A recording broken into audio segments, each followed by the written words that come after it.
আমার পিসিমণিকে এমন উল্টোপাল্টা কথা বলে অপমান করার অধিকার আপনাকে কে দিয়েছে? এমনটাই বলছে পারুল। পুরোটা জানতে ভিডিওটিতে লাইক দিয়ে চ্যানেলটা সাবস্ক্রাইব করে দেখতে থাকুন।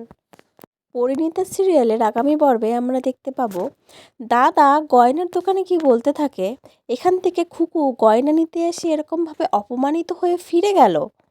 তখন গয়নার দোকানের সে মেয়েটা বলতে থাকে, সত্যি কথা বললেই এদের দোষ মনে হয়। শাশুড়ি হওয়ার বয়সে বউ হতে এসেছে, লজ্জাও করে না। আবার সত্যি কথাটা বলে দিয়েছি বলে গায়ে ফোসকা পড়ে গেছে।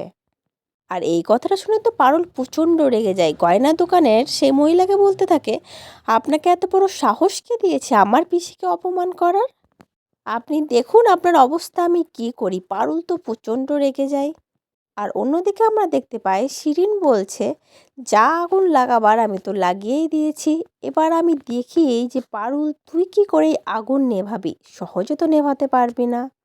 এবার দেখার পালা তুই সবটা সামলাবি কেমন করে। তো বন্ধুরা, কি মনে হচ্ছে পারুল সবটা সামলাতে পারবে তো? পিসিমণির বিয়েটা দিতে পারবে তো, নাকি পিসিমণি আবার মেয়েকে বসবে যে সে আর বিয়ে করবে না, তার অনেক বয়স হয়ে গেছে? যদিও অনেক কষ্টে পিসিমণিকে রাজি করা হয়েছে। তোমাদের কি মনে হচ্ছে অবশ্যই কমেন্ট করে জানিও। পরবর্তী আপডেট নিয়ে তাড়াতাড়ি আসছি, সঙ্গে থেকো, সাথে থেকো, চ্যানেলটা সাবস্ক্রাইব করে দিও। ধন্যবাদ।